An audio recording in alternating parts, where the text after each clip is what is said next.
capítulo 19,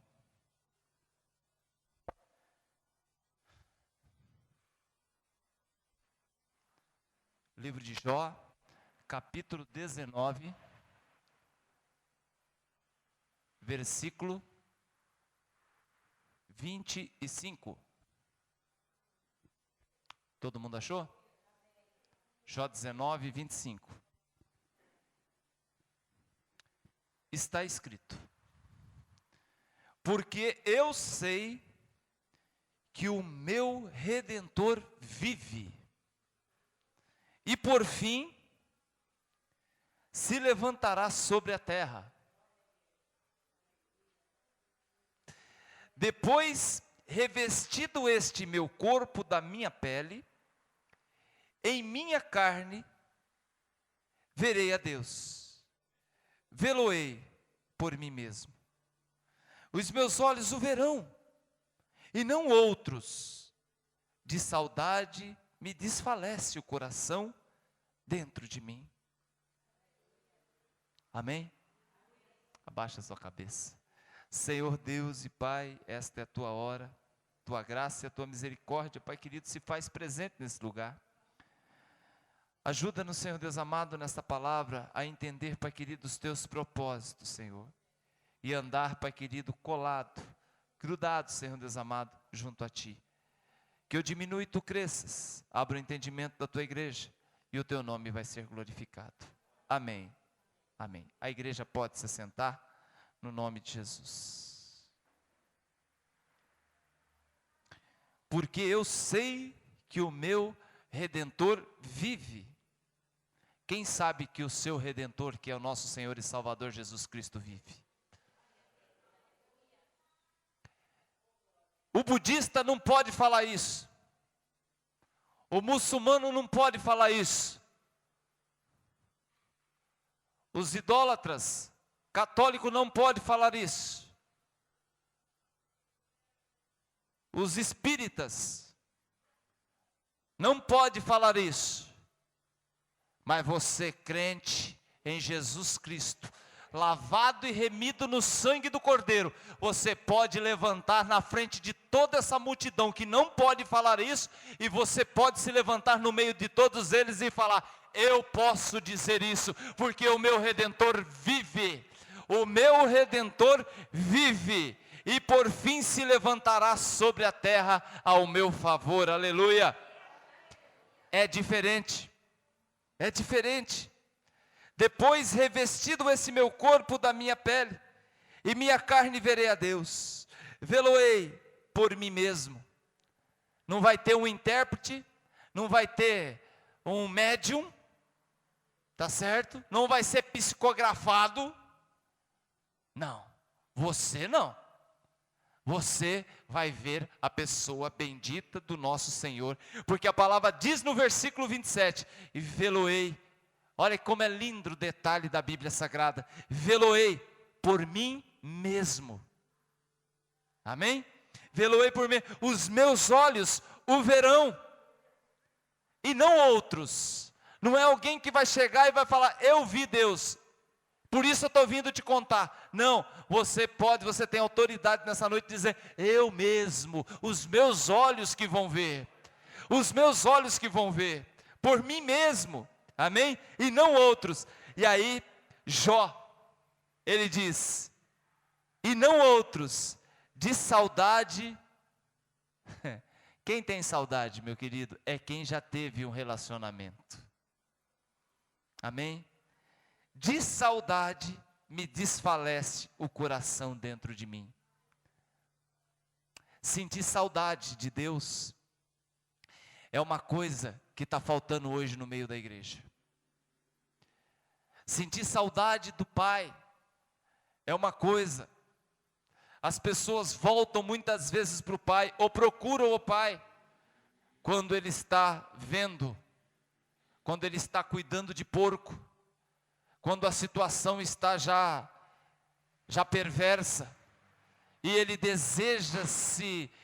deseja matar a sua fome com as alfarrobas que são dadas aos porcos. Aí entra o desespero de querer ver o Pai. Mas esse homem, chamado Jó, numa das situações mais difíceis, a palavra aqui não diz que ele estava com saudade dos bens que ele tinha. A palavra aqui não diz que ele estava com saudade da família, dos filhos que morreram. A palavra não diz dos milhares de animais, entre camelos, ovelhas, bois, que ele perdeu. A palavra não, ele diz: os meus olhos o verão e não outros, de saudade desfalece o coração dentro de mim. Nós precisamos, para ter saudade de Deus, nós precisamos se achegar mais a Deus. Para ter saudade do Senhor, nós precisamos ter um envolvimento de filho e pai. Para ter saudade de Deus, nós precisamos andar com Deus, de ver o jeito que Deus anda, de ver a forma que Deus fala, de ver a maneira que Deus cuida e da forma que Deus zela de nós, para nós sentirmos saudade de Deus. Se a gente trata Deus de uma forma displicente, trata Deus como se Deus fosse um carrasco na porta do céu com uma prancheta, olhando o meu e o seu pecado para colocar lá uma nota vermelha bem grande e depois nos levar para o inferno, quem vai sentir saudade de um Deus desse? De repente é essa a concepção que você tem de Deus, mas nessa noite a palavra do Senhor diz que Ele não é assim. Ele é um Pai amoroso, que é longânimo em perdoar. A palavra do Senhor diz, no livro do profeta Isaías, capítulo 55, está escrito, capítulo 55, a partir do verso 6, buscai o Senhor enquanto se pode achar, invocai-o enquanto se está perto. Amém? Deixe o perverso o seu caminho iníquo, os seus pensamentos, e converta-se ao Senhor, que se compadecerá dele. Não é aquele Deus com prancheta na mão, querendo te matar, querendo te arrebentar, querendo te castigar. Deixe o perverso o seu caminho, no versículo 7 do capítulo 55 de Isaías. Deixe o perverso o seu caminho iníquo, ou seja, o seu caminho errado, os seus pensamentos, converta-se ao Senhor, que se compadecerá dele, e volte-se para o nosso Deus, porque Ele é rico em, Deus é rico em perdoar. Isso é Pai, isso é Pai. Quando você dá uma banana para Deus, e vai para o mundão, você não tem um pai, você tem um carrasco, você tem um capataz, de chicote na mão, que quer te matar, quer te arrebentar. Testemunho que o irmão contou aqui, até me assustou. Como pode fechar uma porta de um caminhão frigorífico sem saber? Aquilo não tem como abrir por dentro. Aquilo lá ele é revestido de uma camada, né, de lã, de refrigeração, mesmo que lá tem uma espessura nas paredes. Fica um acústico, você faz o barulho lá dentro, ninguém escuta lá fora. Mas a mão de Deus usou a vida daquele outro rapaz que do lado de fora abre e destrava aquelas portas. Eu creio que o irmão, no momento que viu aquelas portas se abrindo, ele não sabia direito o que estava se abrindo. Ele falou: será que eu já fui para a glória? Mas cá entre nós, irmão, foi um momento de glória na tua vida, no momento que aquelas portas daquele caminhão frigorífico se abriu e as pessoas não sabiam que você estava lá. No momento que a porta ia se abrindo, parecia que ia abrindo as portas da glória. E era a glória de Deus na tua vida. Amém? Honestamente, eu não queria passar por uma situação dessa não. Deus que me guarde. Não passo mais nem perto de caminhão frigorífico. Deus, aqui no versículo, no capítulo 19, Jó, ele vem. Você sabe por que Jó, ele tem essa sinceridade no coração? Porque Jó tinha fé. E é sobre fé que eu quero falar nessa noite. Existe um ditado aí fora: ah, pastor, quando eu estava lá no mundo, eu comi o pão que o diabo amassou. Não era assim o ditado? Não tem um ditado aí fora? Comi o pão que o diabo amassou, né? Mas depois que você e eu aceitamos Jesus como nosso suficiente Salvador, único e suficiente Salvador na nossa vida, nós comemos o pão que amassou o diabo. Amém? Antes nós comíamos o pão que o diabo amassou, hoje a gente come o pão. Nos alimentamos da palavra que amassou o diabo. É isso que Jó, de uma forma ou de outra, estava expressando através da fé. Porque ele tinha fé, porque ele fala, olha, apesar de estar aqui no meio das cinzas, apesar das minhas feridas e minhas úlceras estarem enormes, apesar de ser incomodado pelas moscas, pelos vermes, apesar da coceira, apesar da pobreza, apesar da sujeira, apesar de tudo, uma coisa eu sei, porque eu tenho fé, que o meu Redentor vive e há de se levantar sobre a terra, sobre minha vida. Meu querido, e nós, cheirosinho, bonitinho, temos aí uma dor de cabeça e fala, Deus se esqueceu de mim. Meu querido, você precisava ter meia hora de Jó na tua vida. E eu te garanto que você nem meia hora de Jó você queria na tua vida. Um homem nessa condição, ele levanta as mãos para o céu e aponta, eu sei que o meu Redentor vive e há de se levantar. Fé, fé, é sobre isso nessa noite que nós queríamos falar. O que você tem atraído para a tua vida? Bênção ou maldição? Se você abrir a tua Bíblia em Deuteronômio capítulo 28 em diante, a palavra do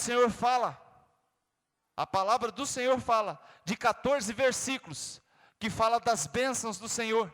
Se você fizer isso, eu vou te abençoar. Se você andar reto, eu vou te abençoar. Se você não se desviar, eu vou te abençoar. Se você fizer, para quem andar com fé e na presença de Deus. Em contrapartida, porque esse capítulo, o 28 de Deuteronômio, se não me engano, tem 68 versículos. Ele fala 14 de bênção. Amém? E fala aproximadamente 43 versículos de problemas que você vai ter, porque se você não andar na presença de Deus. Existe uma probabilidade muito grande da gente cair, da gente se perder, mas para isso nós precisamos estar de pendurado no cordão da fé e na esperança que o nosso Redentor vive e há de se levantar sobre a terra a nosso favor. Nós não podemos desanimar, não basta levantar as mãos, meu querido, nós temos que levantar a nossa fé. Não basta nós levantar a nossa voz, nós temos que levantar a nossa fé. Não basta a gente levantar ofertas na igreja para levantar templo, para levantar a fama, para levantar programa de rádio, para levantar programa na mídia. Nós temos é que levantar a nossa fé, coisa que tem sido esquecida já há muito tempo. Eu gosto muito de novo convertido, porque novo convertido ele vem parecendo um tanque de guerra, porque ele vem com toda a fé no coração, porque ele sabe, depois de passar algum tempo, essa fé vai diminuindo, vai se esvaindo, vai acabando, vai sumindo, daqui a pouco o crente já está raquítico, já está fraco, já está desanimado. O que aconteceu na tua vida? Pastor, mas quando eu vou na igreja eu levanto as mãos, quando levanto uma oferta na igreja para construir o templo, eu levanto uma oferta para construir o templo, quando tem que levantar a voz para cantar o hino, e a tua fé como que está? A tua fé está rasteira. Deus nessa noite te chama para que você levante a sua fé, e quem levanta a sua fé é você mesmo, através do nome de Jesus Cristo, pedindo misericórdia para Ele. O Senhor acaba de descer do monte da transfiguração, e chega lá embaixo e tem uma discussão entre os discípulos, e tem um homem, no meio dessa discussão com um filho que passava por uma situação era endemoniado aquele menino, e aquele homem, e ali eles ficam discutindo e conversando, quando vê Jesus, aquele homem entra na frente e fala, Senhor, por favor, cura meu filho, já falei para os seus discípulos, mas nenhum deles foi capaz de expulsar o demônio que existe nessa criança. Agora, Senhor Deus amado, se tu podes, me ajuda. Senhor Jesus Cristo olha para ele e fala, se tu podes, tudo é possível àquele que crê. Aquele homem, ele reconhece a sua fraqueza, aquele homem reconhece a sua pequenez, e se joga aos pés do Senhor e fala, Senhor, eu sou pequeno demais, me ajuda na minha falta de fé. É isso que eu e você temos que fazer quando nós nos sentimos fracos. quando falta essa munição dentro da nossa vida espiritual chamada fé. É isso que nós temos que fazer, nós temos que chegar na presença de Deus e falar assim, a responsabilidade é minha, mas eu preciso da tua ajuda, me ajuda na minha pouca fé. A palavra do Senhor diz em Hebreus capítulo 11 em diante, que foi pela fé que o Abel ofereceu o seu melhor sacrifício, e foi melhor do que o de Caim. Pela fé Enoque foi transladado para não ver a morte, pois tinha andado com Deus. Pela fé Noé preparou a arca, pela fé Abraão, sendo chamado, obedeceu. Só existe um caminho para os tesouros de Deus, e esse caminho é o caminho da fé. Não tem jeito, existe um tesouro, meu querido, a ser colhido e a ser desfrutado, mas o nome desse caminho, que nos leva até esse tesouro, chama-se fé. Você quer ver a graça, a misericórdia e as bênçãos de Deus sobre a tua vida? Tem uma estrada, e tem uma plaquinha muito linda nessa estrada, escrita, esse é o caminho da fé, só anda por esse caminho quem tem fé. Incrédulo não passa ali, consequentemente não tem como chegar até os tesouros do Senhor. Quem duvida, não passa por aquela estrada, não é o teu caminho se você é um incrédulo, se você não acredita, se você não aceita, se você duvida de tudo, não é a tua estrada. Tem outras veredas, tem outras ruas, tem outros caminhos que é incredulidade, tem uma plaquinha lá escrito incredulidade, dúvida, falta de fé, né? Tem outras, e o pessoal anda por tudo, mas no caminho da fé, Abel andou, Enoque andou, Noé andou, Abraão andou. Eu e você, nós também temos que andar. É a mesma estrada, é a mesma avenida que está escrito estrada da fé. É aqui que eu e você tem que andar. E você andar nela triunfante, sabendo, um dia Noé andou por aqui, um dia Abraão andou nessa mesma estrada. Estou tendo a honra de pisar na mesma avenida que um dia o Enoque, o Abel e tantos outros um dia pisou. Você não é diferente deles, você é igualzinho a eles. Sabe por quê? Deus te colocou no mesmo caminho, na mesma vereda que eles. Agora fica aí, não sei, eu acho que não dá certo, eu acho que não funciona.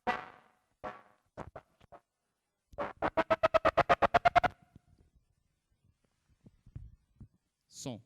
Eu acho que não funciona, eu acho que não dá certo, eu acho que não vai dar, eu acho que eu não vou conseguir, né?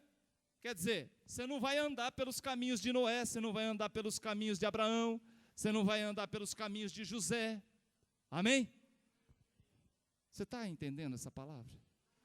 Você entendeu a ilustração da rua, da avenida chamada fé, que você tem que passar por ali, e você tem que falar, um dia Abraão andou por essa avenida. E Deus me reservou, Deus me ensinou o caminho pelo qual eu deveria caminhar. É a mesma avenida, é o mesmo caminho que um dia estes andaram. Amém? Só existe um caminho, uma avenida para os tesouros de Deus. Este caminho é o caminho da fé. Todas as coisas são possíveis, apenas, somente para aqueles que crêem.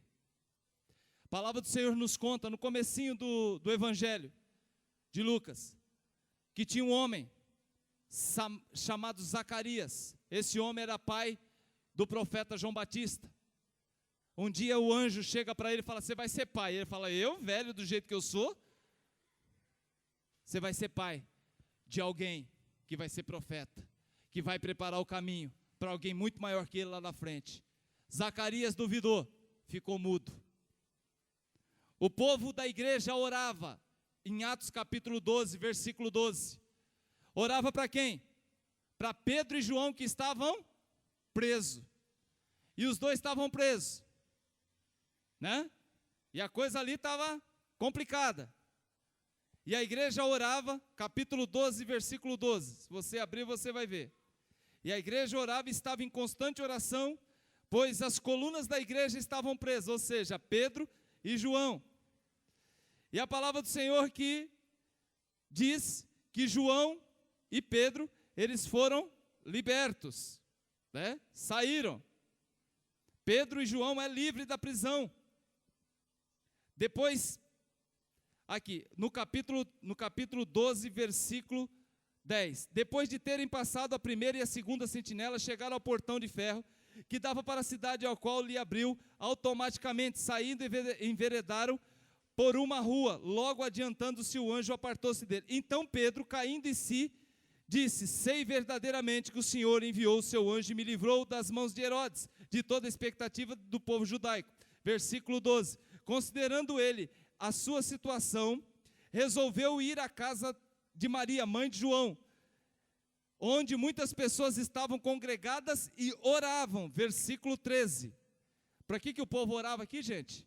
Porque Pedro estava preso, não estava? Você quer ver como que a coisa funciona? Olha no versículo 13. Quando ele bateu no póstigo do portão, veio uma criada chamada Rode ver quem era. Reconhecendo a voz de Pedro, tão alegre ficou que nem fez entrar, mas voltou correndo para anunciar que Pedro estava junto ao portão. Eles lhe disseram: estás louca. Espera aí, eu não entendo. Concorda que não tem alguma coisa que não bate? O povo orava para que Pedro fosse solto, liberto. Quando a menina viu que Pedro estava solto, chegou lá contente para contar e falou o quê? Pedro está solto. Chamaram ela do quê? De louca. Cadê a fé? Não é verdade? Se eles estavam orando para que Pedro fosse solto, Pedro realmente foi solto. Daqui a pouco Pedro chega e bate na porta. A empregada, a menina abre. A menina olha, é o Pedro, chega lá e fala assim: é o Pedro que está aí. Eles chamam ela de louca. Não é essa a fé.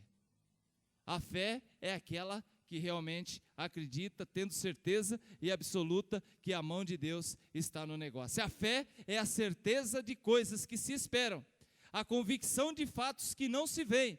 Esse povo estava orando e esperando a libertação de Pedro, tá certo? Esperavam, mas cadê a convicção dos fatos que não estava vendo? Só acreditaram no momento em que realmente alguém se arriscou a ir lá na porta e falou: realmente é o Pedro que está aí na frente. Irmão, às vezes oramos e não recebemos, a palavra do Senhor diz, porque nós oramos, porque nós pedimos mal, nós pedimos sem fé. Muitas vezes nós temos quase o desespero, a necessidade, estamos orando, colocando diante do Senhor, mas nós não estamos na avenida da fé, nós estamos na avenida da incredulidade. Se você está indo pelo caminho, pela avenida da incredulidade, pedindo alguma coisa para Deus, você sabe quando é que você vai receber? Nunca. Você tem que estar alinhado, pedindo a Deus, tendo fé e andando pelo caminho da fé. Não adianta você ir pelo caminho da dúvida, achar que você vai conseguir alguma coisa de Deus, que você não vai. Creia que tudo que for apresentado diante de Deus, você pode conseguir sim, porém, se tiver uma senha na tua vida, chamada fé. Com essa senha você abre qualquer coisa na tua frente. Jesus, ele teve a ousadia, que através dessa senha, você poderia até transportar montes de um lado para o outro. Amém? E ele falou assim: essa senha não é muito grande não, essa senha ela é pequenininha. Precisa de uma senha no mínimo, do tamanho de um grão de mostarda. Você é capaz de transportar montes. Muitas vezes nós nos vemos diante de situações que só Deus pode resolver. Não é assim que a gente se encontra muitas vezes? Quando o irmão estava trancado naquele caminhão frigorífico, só Deus poderia ver ele lá dentro do caminhão. Quem estava lá fora não estava vendo nada. Quem estava lá fora não estava sabendo o que estava. Mas Deus, com a sua visão maravilhosa, ele estava vendo que lá dentro daquele caminhão frigorífico tinha um filho dele precisando de ajuda. O nosso problema é que quando a gente está nessa situação, a gente não acredita que Deus está vendo. Você pode estar debaixo da terra, você pode estar em cima de uma árvore, você pode estar no subsolo de um prédio, você pode estar dentro de um trem, dentro de um avião. A única pessoa que te acompanha e os olhos deles estão em todas as partes é Deus. Aí você, ao invés de orar e clamar a Deus que está te vendo, que os olhos dele estão te contemplando e sabe aonde você está, você bate a dúvida, bate a incerteza, bate o desespero e o principal, que é buscar Deus, você não busca. Eu lembro uma vez que eu estava nadando e eu caí num poço, e esse poço era muito fundo, eu não consegui sair.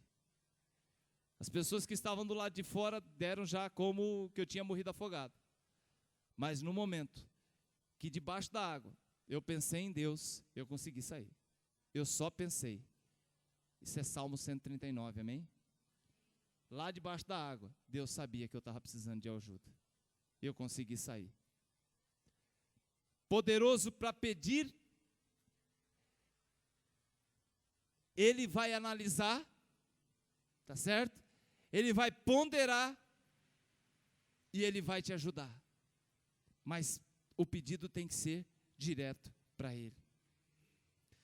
O que renova as nossas forças é a oração, a qual quando você faz com o coração humilde, quando você coloca diante do Senhor, por isso que nós nessa noite nos reunimos aqui para orar, e você sabendo das suas limitações, uma fé firmada nas promessas de Deus, você fique sabendo que quando você ora, você coloca diante do Senhor, você chega até lá. A palavra do Senhor diz em Apocalipse capítulo 5, versículo 8, que nenhuma das nossas orações é lançada no lixo. Pelo contrário, capítulo 5, versículo 8 de Apocalipse, diz que as nossas orações é colocada dentro de salvas de ouro na presença do trono de Deus. Não é a oração de outro não, é a tua oração e a minha oração. Pastor, eu já estou até cansado, não estou querendo mais nem orar. De tão difícil que está essa minha situação. Ora, meu querido, porque a tua oração, ela passa desse teto, ultrapassa as nuvens, chega na presença de Deus, é depositada na salva de ouro que está na frente do Senhor. Amém? Existe algo que eu e você, nós precisamos despertar na nossa vida. E esse algo, essa senha, como eu já disse, é a nossa fé. Nós temos que crer que existe um piloto automático na nossa vida, vamos dizer assim, né, que se chama fé. Uma vez você vivendo dependurado nessa fé, acreditando, Deus controla o resto na minha vida e na sua vida. Tá certo? Muitas vezes a gente se vê numa situação difícil, complicada, mas a gente coloca diante do Senhor. Coloca, Senhor, está nas tuas mãos, eu não vou ficar me debatendo, eu não vou... Você concorda que nós somos limitados demais? Nós somos limitados demais. Quer ver um exemplo? Muitas coisas que para mim é difícil, é um horror, para você é horrível, é difícil de resolver. Para alguém, para uma outra pessoa, um simples telefonema resolve. Já parou para pensar nisso? Muitas vezes para mim e para você nós estamos passando por uma situação que, olha, não só Deus para entrar na nossa vida. Para outra pessoa, uma simples ligação, uma simples assinatura, resolve toda aquela situação. Pois Deus, Ele olha para mim, nas minhas limitações, e olha também, Ele também contempla aquele que pode resolver. E Ele usa aquele lá, muitas vezes, para nos abençoar. Aí nós falamos, não vou conseguir nunca a minha casa própria. Quem disse? Para mim, para você, muitas vezes, ter a casa própria é coisa difícil. Mas muitas vezes, para outras pessoas, é uma questão apenas de fazer um gesto, assinar alguma coisa, ou dar uma autorização para... E nós ficamos ali limitados, pois Deus contempla eu e você, que está precisando, tem o sonho de ter essa casa própria, como Deus também está contemplando aquele que tem autoridade hoje para te ajudar. Amém? Agora, o contrário também é verdadeiro. Eu trabalhei no meio de pessoas que têm poder aquisitivo, que apenas um telefonema dessa pessoa resolvia, uma assinatura resolvia. Mas tinha outras coisas que ele não resolvia, mas eu resolvia. Eu andava pelo caminho da fé, coisa que ele não andava. Eu tinha Deus, coisa que ele não tinha. Tá certo? Então, muitas coisas que ele, com todo o dinheiro, todo o prestígio, toda a autoridade, muitas vezes não conseguia, nós, na nossa simplicidade, mas indo até a presença de Deus, nós conseguia. Precisamos andar, como eu preguei na semana passada aqui, nós precisamos andar na presença de Deus, amém? Nós precisamos andar grudado ali né, nas mãos de Deus, e andar por essa vereda que o Senhor nos preparou, que se chama a vereda da fé. Tudo é possível àquele que crê. Pastor, tem alguma receita para nós melhorarmos a nossa fé e melhorar o nosso relacionamento com Deus? Tem. Você, quer anotar, pode anotar. Você reclame menos da vida. Se possível, não reclame. Você murmure menos. Se possível, não murmure. Peque menos. Se possível, não peque. Administre e domine e adestre os seus hábitos. Se possível, não tenha. Devemos ser abençoador para ser abençoado como Abraão. Devemos ser corajosos para Deus nos ajudar em nossas covardias ocultas, como Elias um dia fez. Devemos estar em prisão, às vezes, para escrever cartas para os nossos irmãos, como um dia Paulo fez. Devemos ser caluniados e lançados em calabouços, para estarmos preparados como José. Devemos ter a nossa vida nas mãos de Deus, dia e noite, sabendo que cedo ou mais tarde, mesmo que dure 21 dias, Deus responde a nossa oração como um dia fez Daniel. Deus só quebra corrente. Deus só quebra a corrente das prisões, só nos tira de prisões, só nos liberta se um dia nós formos presos. Se um dia nós estivermos sendo perseguidos, Ele nos liberta. Nós queremos muitas vezes viver no bom, no conforto, né, e quer que Deus ainda faça alguma coisa. Deus faz? Deus até faz, meu querido. Mas você apenas valoriza verdadeiramente Deus quando você está na prova, quando você está na dificuldade. O seu clamor chega na presença do Senhor. Ele quebra as suas correntes, tira você da prisão, te liberta, te dá saúde. Aí você tem que glorificar o nome do Senhor. Mas para isso, precisa de fé. Amém? Olha para o teu irmão e fala: irmão, precisa de fé, não tem jeito. A tua cruz é tua. O cajado de Eliseu não serve para Geazi, a túnica de José não serve para Zebulon. A cruz do teu marido não serve para você, é tua. E a cruz dele é dele. A caminhada sua, a fé é sua, não é dele. Ah, pastor, vamos juntar minha fé com a sua. Vamos juntar minha fé com a sua, né? Vamos fazer uma oração forte. Para começar, não existe oração forte, porque oração não se faz halterofilismo, não faz musculação, tá certo? Oração é coisa simples. Elias um dia não fez uma oração forte no Monte Carmelo, ele fez uma oração simples: Senhor, manda fogo do céu para esse povo saber que Tu és Deus, e pum, pronto. Isso não é oração forte, isso é oração para Deus. Oração não tem peso, não tem medida, oração tem endereço, que é Deus. Amém? Ah, Senhor, mas se o Senhor colocasse aquele negócio na minha frente, aquela grana na minha conta, meu filho, não vai por esse caminho. Quem vai resolver a tua situação é Deus. Quem vai resolver aquela situação na tua família é Deus. É do jeito dele, é da forma dele. A cruz de Cristo já resolveu o meu problema e o seu problema. Basta apenas agora nós crermos para verdadeiramente a gente viver na plenitude da graça. Amém? Amém, querido? Você entendeu? Existe uma estrada chamada estrada da fé. Quem nos colocou nela foi Jesus Cristo. O problema é que a gente se desvia. E nessa noite Jesus vem, através dessa palavra, falar: olha, fique sabendo que o teu Redentor vive e Ele vai se levantar sobre a terra a seu favor. Mas para isso você precisa estar na estrada certa, você precisa estar no caminho certo, você precisa estar na vereda da fé. Amém? Glória a Deus. Vamos ficar de pé, vamos orar.